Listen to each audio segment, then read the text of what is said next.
And the next rule is make friends with people who want the best for you. And that's a meditation on my own childhood and adolescence to some degree. I had friends who wanted the best for me and friends who didn't. And, you know, they were friends who,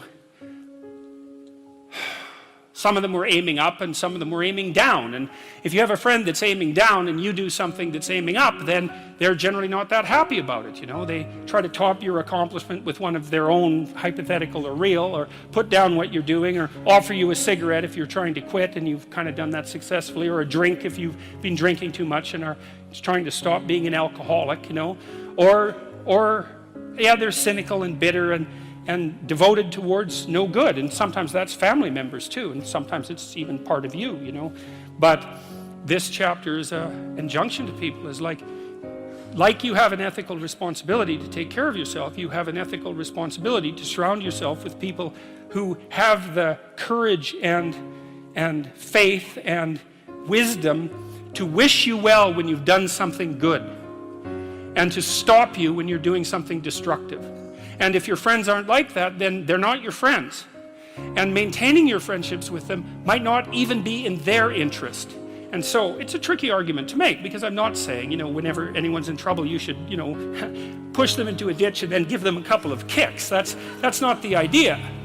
The idea is that, but I had a couple of rules I didn't write about. One was be careful about whom you share good news with, and another was be careful about whom you share bad news with. And those rules ring in people's minds quite quickly. A friend is someone you can share good news with, you know.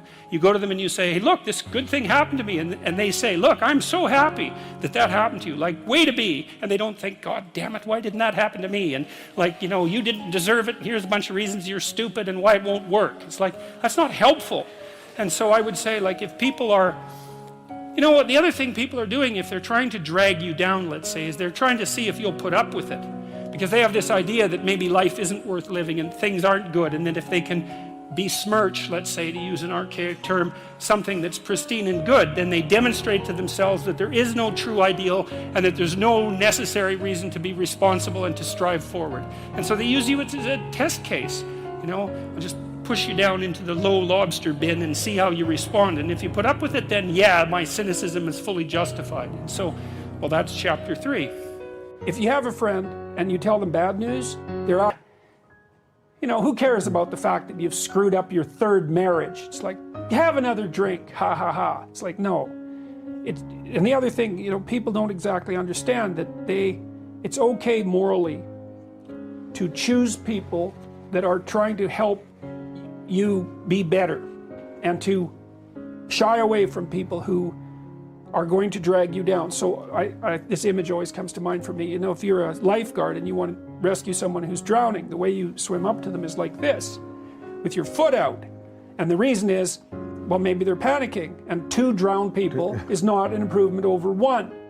So, you know, you don't have you're not morally obliged to go down with someone else's ship. Now you think that's pretty harsh and pretty rude. You can't abandon a friend in need. That's not what I'm saying. I'm saying that it is appropriate for you to look at your social surround, and to make decisions. If you have a person who's hurting you and who won't quit and who's pulling you down, it's like, you don't have to, that is not necessary.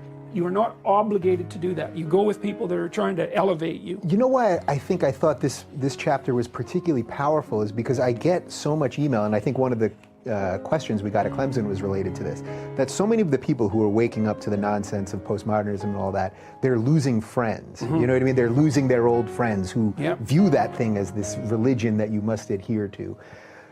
But what I've found, even though I did lose a lot of friends over the last couple of years from my old life, even though I'm the same me that I always was, is that I've gained newer, richer friends, including the guy sitting right across from me right now. And that is a powerful thing. You can shed people too. Yes.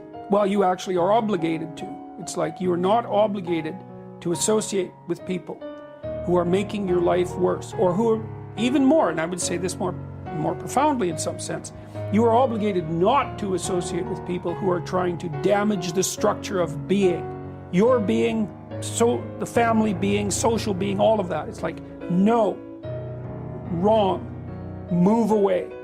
and you think, well, you know, that's cruel. It's like, it's not cruel. You're sending a message. This sort of behavior is not to be tolerated.